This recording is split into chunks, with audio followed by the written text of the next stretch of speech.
వ్యవసాయంలో మనం పెట్టుకున్నటువంటి ఒక 2 ఎకరాలు డెడికేటెడ్గా వెజిటేబుల్స్ కోసం అండి. 4 రకాలు వేసాం మనం ఇక్కడ. ఒకటి సొరకాయలు, పొట్లకాయలు, కాకరకాయలు అండ్ కొంత దొండపాయలు, ఆల్సో టమాటా కూడా వేసామండి. సో ఈ పార్ట్ ఆఫ్లో దీంట్లో దొండ పందిరికి బాగా ఎక్కడానికి కోసం చెప్పేసి చేసుకున్నటువంటి పోల్ సిస్టమ్ అండి ఇదంతా, దాని సపోర్టింగ్ వైర్స్. అలాగే ఇక్కడ కొంచెం లోపలికి వచ్చి చూసారంటే ఇక్కడ మనకి నెట్ ఉందండి. ఈ నెట్ సిస్టమ్ ఎందుకు పెట్టుకున్నామంటే కింద నుంచి పాకేటువంటి ప్రతి ఒక్క కొమ్మను కూడా పైకి పందిరి వరకు తీసుకెళ్ళడానికి చాలా హెల్ప్ అవుతుందండి. సో ఈ స్ట్రక్చర్ వల్ల మనకి ఎక్కువగా కొమ్మ సాగటం, దాని కొమ్మ యొక్క బ్రాంచెస్ ఎక్కువగా పెరగటం, ప్లస్ మన కాయ పైకి వచ్చిన తర్వాత మంచిగా ఎలాంటి ఆకు కానీ ఎలాంటి చీడపీడ పురుగు కానీ డైరెక్ట్ తాకుండా పైనుంచి మనకి హీల్డింగ్ రావడం కోసం ఈ స్ట్రక్చర్ అనేది చాలా హెల్ప్ఫుల్ అండి మనకి. సో ఇవన్నీ కూడా మనం ఇనీషియల్గా మీరు చూసారంటే ఇక్కడ కాకర అండ్ పొట్లకాయ, కొంత సొరకాయ కూడా అవతల వేసామండి ఇంటర్నల్గా. సో ఈ మిశ్రమంలో మనకి ఐ థింక్ ఇనీషియల్గా 40 days మొక్క పెరుగుదలకి కాయ రావడానికి పిందెం కోసం మనకు అంత టైం పెట్టిన ప్రాసెస్. ఓవరాల్ 90 to 100 days లోపు మనం మొత్తం తీసేస్తామండి. ఎవ్రీ 3 months 4 months లో మనం మళ్ళీ కొత్త రీసైకిల్ చేసుకొని కొత్త ప్రాసెస్ అనేది స్టార్ట్ చేస్తూ ఉంటాం. సో ప్రజెంట్ అయితే సొరకాయలు అండ్ కాకరకాయలు, ఆ దొండకాయలు అనేది అంతా కూడా అయిపోయినాయండి. సిన్స్ ఇట్ ఈస్ సమ్మర్, మాకు కొంచెం బాగా టెంపరేచర్ ఎక్కువగా ఇక్కడ ఈ ఎన్విరాన్మెంట్లో, కాబట్టి ప్రజెంట్ పొట్లకాయల వరకే ఉన్నాయండి. ఇవి కూడా తీసేస్తున్నాం కంప్లీట్గా. అంటే ఆల్మోస్ట్ ఎండింగ్ దశలో ఉన్నాయండి ఇప్పుడు ప్రజెంట్. ఈ సమ్మర్ అయిపోగానే, రేపు మే అయిపోగానే మళ్ళీ విత్తనాలు నాటడం, మళ్ళీ స్టార్ట్ చేయడం అనేది జరుగుతుంది. సో మనకి మామూలుగా అయితే ఏప్రిల్ ఎండింగ్లో ఉన్నాం మనం ఇప్పుడు. ఈ టైంలో యూజువల్గా ఎక్కడ కూడా క్రాప్స్ అనేవి నిలబడటం అనేది చాలా కష్టంగా ఉన్నటువంటి పరిస్థితి.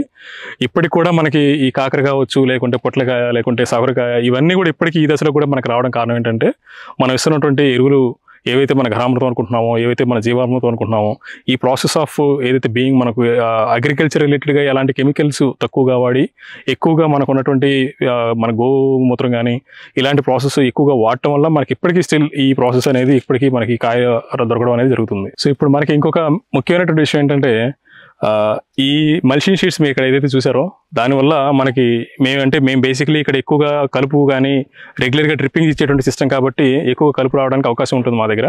ప్లస్ వర్షపాతం కూడా ఎక్కువ పడేటప్పుడు బాగా మధ్యలో ఎక్కువగా వస్తుంది కాబట్టి మేము మల్చింగ్ షీట్లు కూడా వేసుకున్నామండి. సో దీనివల్ల ఏమవుతుందంటే కలుపు అనేది ఒకటి తగ్గుతూ ఉంటుంది. రెండోది మొక్క ఎదుగుదల దశలో దానికి కావాల్సినటువంటి పోషకాలన్నీ కూడా సమృద్ధిగా దొరుకుతూ ఉంటాయి. ఎందుకంటే మన కలుపు అనేది తక్కువగా ఉంటుంది కాబట్టి మొక్క ఎదుగుదల బాగుంటుంది. ఆ తర్వాత మనం వేసినటువంటి నెట్ సిస్టమ్ కానీ, పైన ఈ పందిరి సిస్టమ్ కానీ, ఇవన్నీ కూడా మొక్క పెరుగుదలకి, కాయ యొక్క పిందెలు ఎక్కువగా రాలకుండా వాటికి సమృద్ధిగా ప్రతిదీ కూడా బలంగా వాటిని కరెక్ట్గా ఉండేటువంటి స్ట్రక్చర్లో ఉన్నాయి కాబట్టి తక్కువగా మనకి ఈ పూత దశలో కానీ లేకుంటే కాయ దశలో కానీ మనకి కింద పడిపోవడానికి తక్కువ అవకాశాలు ఉంటాయి ఒకటి. రెండోది మనకి కాయ అనేది ఎప్పుడైతే కాయ దశకు వస్తూ ఉంటుందో ఆ టైంలో ఈ పందిరి ఏదైతే ఉందో ఈ పందిరి అనేది కరెక్ట్గా ఉండటం వల్ల మనకి తీసుకోవడానికైనా, కట్ చేసుకోవడానికైనా, లేబర్ మెయింటెనెన్స్కైనా, దేనికైనా చాలా ఈజీగాను ఫ్లెక్సిబిలిటీగా ఉంటుందండి. సాధారణ పద్ధతిలో మనం మొక్కల్ని కనుక కింద భూమి మీద మామూలుగా వదిలేసినట్టుగా మన కనుక జరిగినట్లయితే వ్యవసాయం, ఆ టైంలో ఏమవుతుందంటే మొక్క ఏదైతే ఎదుగు దశలో ఉంటుందో ఆ తర్వాత వచ్చేటువంటి ప్రతి పిందె కానీ లేకుంటే కాపు కానీ కాయ కానీ అన్నీ కూడా భూమి మీదే ఎక్కువగా ఉంటుంది. ఆ దశలో మనం పెట్టేటువంటి వాటర్ సిస్టమ్ వల్ల కావచ్చు, వర్షపాతం పడ్డప్పుడు కింద వాటర్ స్టోరింగ్ అయ్యేటువంటి సిస్టమ్ వల్ల కావచ్చు, మనం రెగ్యులర్గా నడుస్తున్నప్పుడు కానీ, మందులు కొట్టేటప్పుడు కానీ, లేకుంటే స్ప్రేయింగ్ టైంలో కానీ ఎక్కువగా కాలు కింద పట్టడం వల్ల తీగ కూడా కట్ అయిపోవడం కానీ, లేకుంటే కొంతమంది నార్మల్గా ఇప్పుడు ఫర్ ఎగ్జాంపుల్ మనం పుచ్చకాయలు కానీ లేకపోతే దొండకాయలు కానీ తీగ ఎక్కువగా తొక్కడం అనేది మంచిది కాదండి. ఎప్పుడైతే కాలు కింద పడుతుందో ఈ తీగ అనేది అక్కడికి ఎండ్ అయిపోతుంది. సో దానివల్ల కూడా మనకి వచ్చేటువంటి సాగు ఏదైతే ఉందో అది ఎక్కువగా మనకు రావడానికి తక్కువగా అవకాశాలు ఉంటూ ఉంటాయి. కాబట్టి ఈ పందిరి సిస్టమ్ అనేది చాలా హెల్ప్ఫుల్ అండి. రెండోది స్ప్రేయింగ్ అనేది మనం నడుచుకుంటూ అలా ఇలా కొడుతున్నప్పుడు కూడా సరిగా తగలకపోవడము, సరిగా కాయల మీద రాకపోవడం, లేకుంటే తొక్కుతున్నప్పుడు ఎక్కువగా తొక్కుడు పడిపోవడం ఇలా జరుగుతుంటాయి. కాబట్టి అది కొంచెం ఇబ్బందికరమైనటువంటి సమస్య. కానీ ఇక్కడ ఈ ప్రాసెస్లో ఏముందంటే చాలా ఈజీగా మనుషులు అనేవాళ్ళు ఎవరైతే మనకు లేబర్ ఉంటారో వాళ్ళు నడవడానికి కానీ, ఈజీగా వాళ్ళు స్ప్రేయింగ్ చేసుకునేట్టు కానీ చాలా ఫ్లెక్సిబుల్గా ఉన్నటువంటి వాతావరణం కనిపిస్తూ ఉంటుంది దీనివల్ల. మాకు మార్కెటింగ్ అనేది కూడా అంటే సాధారణంగా ఎవరైనా కానీ వ్యవసాయదారులు ఉన్నారో వాళ్ళందరూ కూడా మార్కెటింగ్ కూడా చాలా కీలకమైనటువంటి విషయం అండి. సో మాకు ఆల్రెడీ కొంత జామ కానీ లేకుంటే డ్రాగన్ ఫ్రూట్ కానీ వీటికి సంబంధించినటువంటి మార్కెటింగ్ అనేది మాకు బాగా కాంటాక్ట్లో ఉన్నటువంటి విషయం.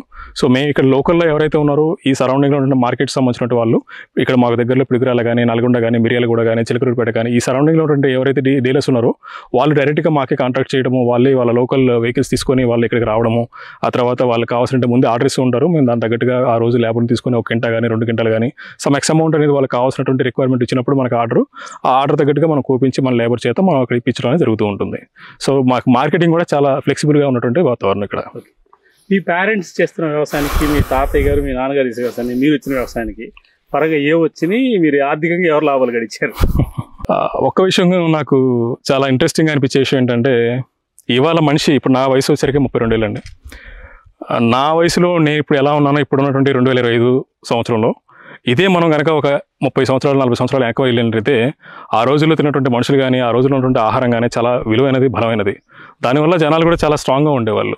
బట్ ఇవాళ 30-40 రాగానే అందరికీ బీపీలు, షుగర్లు అనేటువంటి చాలా రకాలైనటువంటి సమస్యలు అనేవి పెరుగుతూ ఉన్నాయి. ఇది మనం జనరిక్గా చేసేటువంటి ప్రతి ఒక్క వ్యవసాయంలో ఉన్న పద్ధతి వల్ల మనం ఫర్ ఎగ్జాంపుల్ వ్యవసాయంలో వరి తీసుకున్నాం. ఇవాళ వరికి ఎంతమంది స్ప్రేలు కానీ మందులు కానీ డిఏపీలని లేకుంటే యూరియాలు కానీ లేకుంటే గుళికలని ఇట్లాంటివన్నీ కూడా వేసడం వల్ల మన యొక్క సగటు లైఫ్ స్పాన్ అనేది తగ్గిపోతూ ఉంటుందండి. బట్ దానికన్నా కూడా ఇవాళ వ్యవసాయంలో ఎవరైతే గోమూత్రాలు కానీ లేకుంటే ఎవరైతే ఎరువులు పద్ధతి కానీ వాడుతున్నారో ఈ ప్రకృతి యొక్క జీవన విధానాన్ని ఎవరైతే కాపాడుతూ ఉంటారో వారికి చాలా అంటే చాలా కూడా హెల్త్ పరంగా చాలా బెనిఫిట్స్ ఉంటాయండి.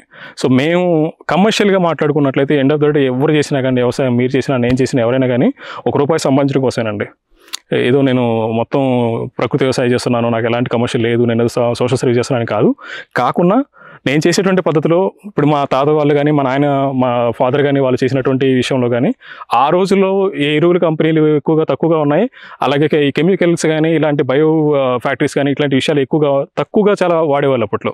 ఎందుకంటే అప్పుడు ఒక ₹100 పెట్టి ₹200 పెట్టి ఏదైనా ఖర్చు పెట్టాలన్నా కానీ భయపడేవాళ్ళు. కాబట్టి అప్పుడు తక్కువగా ఆ పద్ధతులు ఉండేవి. ఎక్కువగా మామూలు సహజంగా వచ్చేటువంటి ఎరువులు వాడకం, సహజంగా ఉన్నటువంటి పద్ధతులని ఎక్కువగా వాడేవారు. కాబట్టి అప్పుడు వచ్చేటువంటి పంట చాలా తక్కువగా వచ్చినా కానీ చాలా దృఢంగా ఉండేది. కానీ అప్పుడు కమర్షియల్గా చాలా తక్కువగా అండి. అప్పుడు ఏదైనా మనం ఏదైనా ఒక చిన్న బియ్యం ₹1 తీసుకున్నా కానీ ₹20 ₹30 అయిపోయింది. ఇవాళ కేజీ బియ్యం తీసుకున్నా కానీ ₹40 ₹50 తక్కువగా ఏది రావట్లేదు. ఇప్పుడు మేము చేస్తున్నటువంటి పద్ధతి వల్ల మాకు వచ్చేటువంటి అవకాశం ఏదైతే మేము చేస్తున్నటువంటి ఈ ప్రాసెస్ ఉందో దీనివల్ల మంచిగానే లాభాలు గణిస్తున్నాము. అలాగే కొద్ది గొప్ప మా వంతు సాయం చేస్తున్నామండి. ప్రకృతిని కాపాడడంలో కానీ ప్రకృతికి సంబంధించినటువంటి విషయాల్లో మేము ఏదైతే దోహదం చేసుకుంటున్నామో, ఎంతైతే కెమికల్ తక్కువగా వాడుకుంటున్నామో ఈ విషయాలనే కొంత మమ్మల్ని చాలా అంటే మేము హ్యాపీగా ఉండాల్సినటువంటి విషయం అది.